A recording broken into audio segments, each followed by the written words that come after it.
Horton Hears A Who by Dr. Seuss. On the 15th of May, in the jungle of Newell, in the heat of the day, in the cool of the pool, he was splashing, enjoying the jungle's great joys, when Horton the elephant heard a small noise.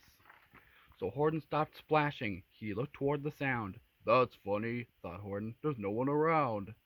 Then he heard it again, just a very faint yelp, as if some tiny person were calling for help.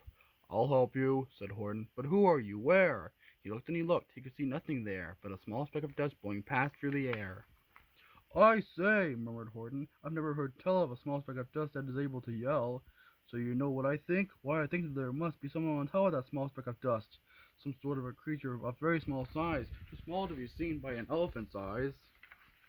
Some poor little person who's shaking with fear that he'll blow in the pool. He has no way to steer. I'll just have to save him because after all, a person's a person, no matter how small." So gently and using the greatest of care, the elephant stretched his great trunk through the air. And he lifted the dust speck and carried it over and placed it down safe on a very soft clover. "Hm!" humped a voice. 'Twas a sour kangaroo, and the young kangaroo in her pouch said, "Hm!" too. "Why, that speck is as small as the head of a pin. A person on that? Why, there never has been." "Believe me," said Horton, "I tell you sincerely, my ears are quite keen and I hear them quite clearly. I notice a person down there, and what's more, quite likely it is two, even three, even four, quite likely a family for all that we know, a family with children just starting to grow. So please," Horton said, "as a favor to me, try not to disturb them, just please let them be." "I think you're a fool," laughed the shower kangaroo, and the young kangaroo in her pouch said, "Me too." "You're the biggest plain fool in the jungle of Newell." And the kangaroos plunged in the cool of the pool. "What terrible splashing!" The elephant frowned. "I can't let my very small persons get drowned. I've got to protect them. I'm bigger than they." So he plucked up the clover and hustled away.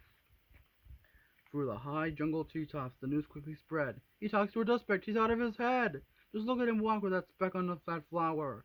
And Horton walked worrying almost an hour. "Should I put the speck down?" Horton thought with alarm. "If I do, these small persons may come to great harm." "I can put it down, and I won't. After all, a person's a person, no matter how small." Then Horton stopped walking. The speck voice was talking. The voice was so faint he could just barely hear it. "Speak up, please," said Horton. He put his ear near it. "My friend," came the voice, "you're a very fine friend. You've helped all us folks on the dust speck no end. You saved all the houses, our ceilings and floors. You saved all our churches and grocery stores."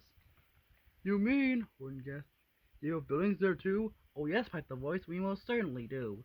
"I know," called the voice. "I'm too small to be seen, but I'm mayor of a town that is friendly and clean. Our buildings to you would seem terribly small, but to us who aren't big, they are wonderfully tall. My town is called Whoville, for I am a Who, and we Whos are all thankful and grateful to you." And Horton called back to the mayor of the town, "You're safe now, don't worry, I won't let you down." But just as he spoke to the mayor on the speck, three big jungle monkeys climbed up Horton's neck. The Wickersham brothers came shouting, "What rot! The elephant's talking to Whos who are not. There aren't any Whos, and they don't have a mayor, and we're going to stop all this nonsense. So there!" They snatched Horton's clover. They carried it off to a black-bottomed eagle named Vladikoff, a mighty strong eagle, a very swift wing. And they said, "Will you kindly get rid of this thing?" And before the poor elephant could speak, the eagle flew off with a flower in its beak. All that late afternoon and far into the night, that black-bottomed bird flapped its wings in fast flight, while Horton chased after it with groans over stones that tattered his toenails and battered his bones, and begged, "Please don't harm all my little folks who have as much right to live as those bigger folks do." But far, far beyond him, the eagle kept flapping, and over his shoulder called back, "Quit your yapping! I'll fly tonight through. I'm a bird, I don't mind it, and I'll hide this tomorrow, where you'll never find it." And at 6:56 the next morning he did it. It sure was a terrible place that he hid it. He let that small clover drop somewhere inside of a great patch of clovers 100 miles wide. "Find that!" sneered the bird, "but I think you will fail," and he laughed with a flip of his black-bottomed tail. "I'll find it!" cried Horton. "I'll find it or bust! I shall find my friends in the small peck of dust." And clover by clover by clover with care he picked up and searched them and called, "Are you there?" But clover by clover by clover he found that the one he sought for was just not around. And by noon poor old Horton, more dead than alive, had picked, searched, and piled up 9,005.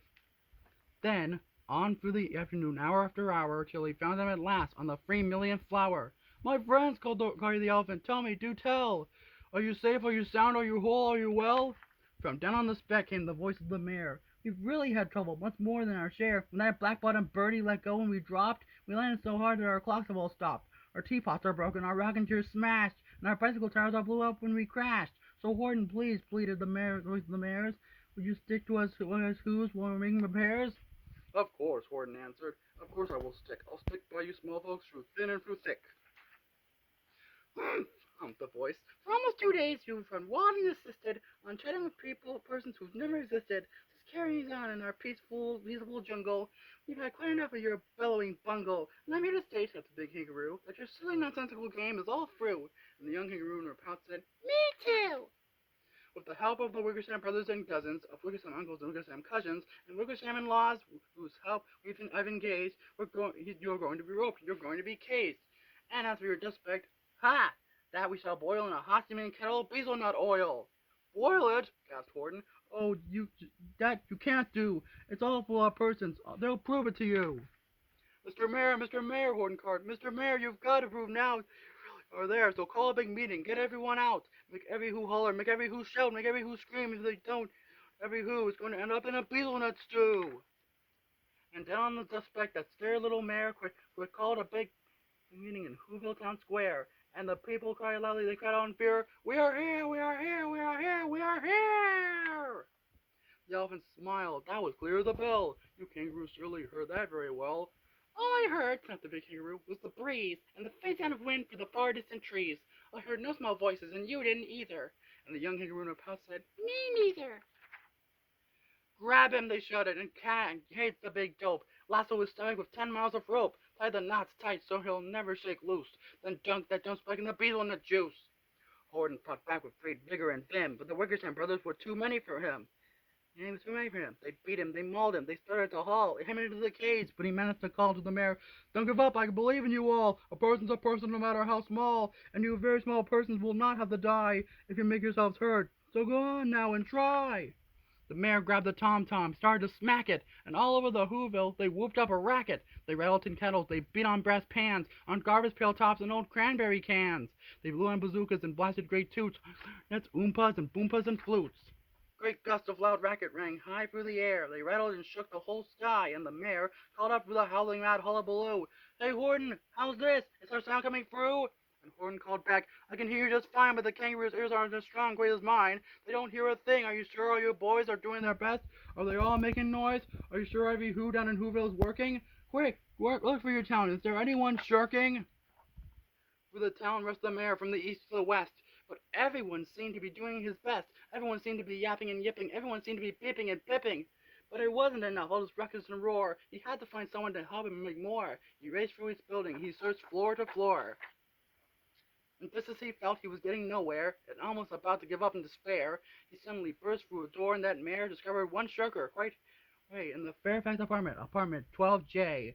A very small drinker named Jojo was just standing and bouncing a yo-yo. Not making a sound, not a yip, not a chirp, and the mayor rushed inside and he grabbed the young twerp.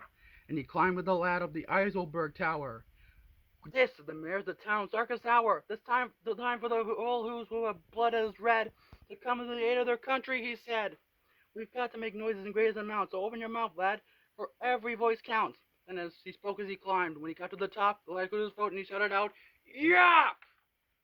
And that yop, but one small extra yop put it over.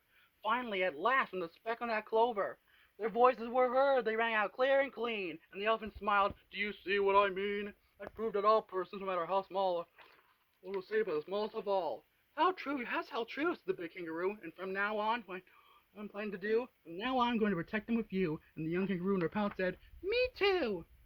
From sun in the summer, from rain when it's fallish, I'm going to protect them, no matter how smallish. The end.